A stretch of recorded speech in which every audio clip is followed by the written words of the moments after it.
Saya akan lanjutkan untuk video kedua ini akan membahas tentang dinamika struktur bangunan gedung dan jembatan. Ya, nanti tadi saya juga sudah bercerita bahwa saya akan membahas juga tentang alat-alat untuk mengukur karakteristik dinamika struktur ya. Tapi kita dari awal dulu. Di sini akan membahas juga tentang upaya peningkatan keamanan dan ketahanan bangunan serta kenyamanan pengguna. Nah, ini adalah salah satu contoh gambar-gambar kerusakan struktur oleh beban dinamik. Tentunya kalau seperti ini ya gempa ya, gitu. Diakibatkan oleh gempa. Kemudian fenomena likuifaksi itu juga bisa mengakibatkan struktur-struktur bangunan serta infrastruktur lainnya itu bisa rusak bahkan rubuh tanpa sisa sedikit pun. Nah, ini adalah contoh-contoh gambarnya. Gitu. Nah, untuk kategori getaran dinamik sendiri itu dibagi dua. Yang pertama getaran harmonik sinusoidal dan yang kedua itu getaran berbentuk kotak atau square wave. Nah, untuk getaran harmonik sinusoidal kemarin pertemuan yang lalu kita sudah membahas, bahkan kita sudah tahu bagaimana cara untuk menghitungnya. Nah, ini merupakan contoh dari getaran-getaran yang dikategorikan sebagai getaran dinamik. Nah, ini yang pertama ya, getaran sinusoidal. Dia memiliki pola seperti ini. Yang kedua ini getaran square. Apabila getarannya itu berbentuknya tidak sinusoidal, seperti ini ya, itu bisa dikatakan dia tidak memiliki frekuensi alami yang baik dan dia tidak teredam begitu. Ya, jadi tidak ada redamannya. Maka kalau ada yang seperti ini, dia berbentuk jigsaw juga, jigsaw wave, ini tidak bisa dihitung redamannya berapa karena dia tidak memiliki bentuk sinusoidal yang rapi seperti ini untuk kita mencari berapa redaman yang terjadi pada struktur tersebut. Nah,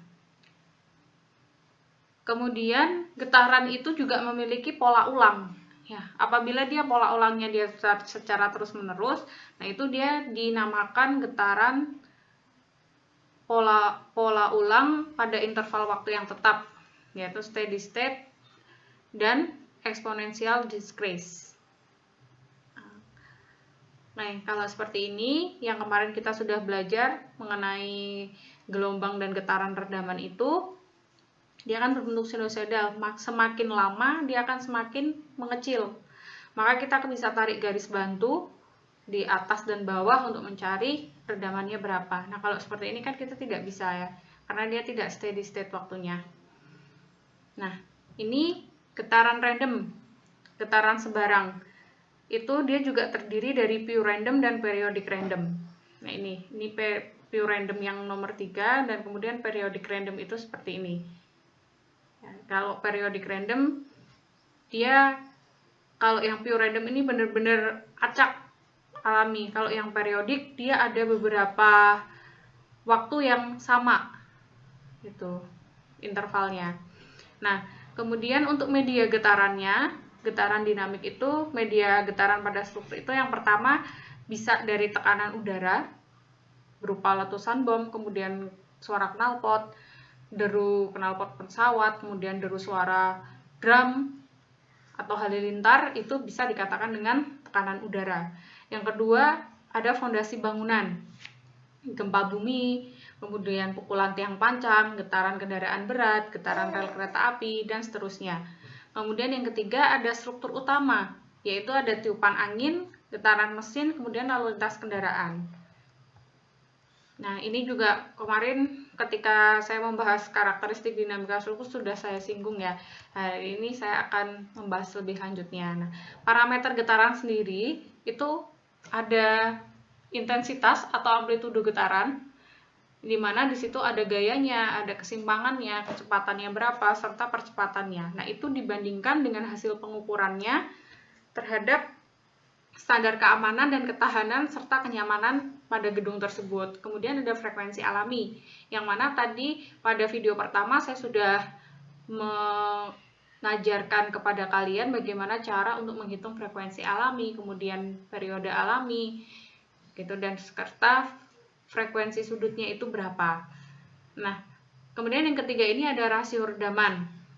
Nah, rasio redaman ini sangat mempengaruhi faktor kenyamanan karena dia untuk mengukur respons strukturnya, yaitu berupa dynamic magnification factor atau keutuhan dan atau kerusakan struktur tersebut itu sampai berapa sih gitu. Kalau kita mencari rasio redamannya. Nah, dasar teorinya untuk persamaan gerak itu ada single degree of freedom dan multi degree of freedom.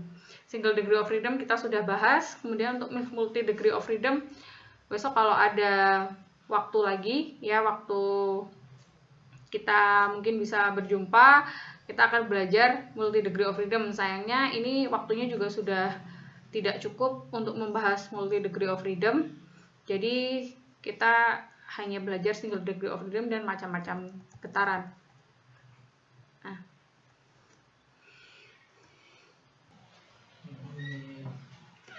Nah, saya akan membahas tentang organisasi pengukuran atau flowchart pengukuran dinamika struktur. Yang pertama ini ada struktur. Ya, kemudian kita inputkan getarannya. Ada input getaran, kita akan mengukur berapa getaran yang terjadi pada struktur tersebut. Kemudian di struktur ini kita pasangi sensor, kita pasang amplifier, kemudian kita bisa analisis getarannya secara online dan kita bisa melihatnya di display ini. Kemudian dari analisis getarannya ini kita bisa melihat rekaman sementara dan rekaman tetap. Kemudian kita analisis getarannya menggunakan offline. Kita gunakan software DWSoft. Nah, ini alat uji dinamik. Yang pertama ada sensor. Sensornya itu dapat berupa accelerometer, velocity meter, atau displacement meter.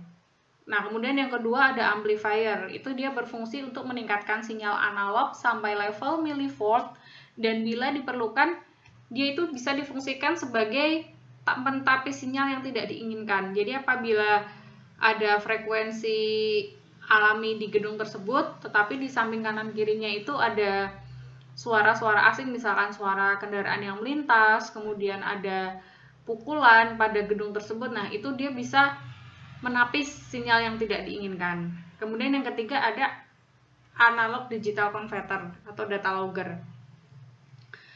Nah, ini dia bisa merubah sinyal analog dari ASCII dalam rentan plus minus 2 pangkat 12 sampai 2 pangkat 32 dan disimpan dalam data logger.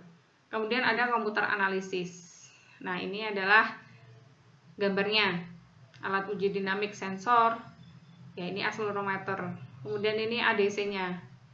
Ini ada data logger yang ada di sini.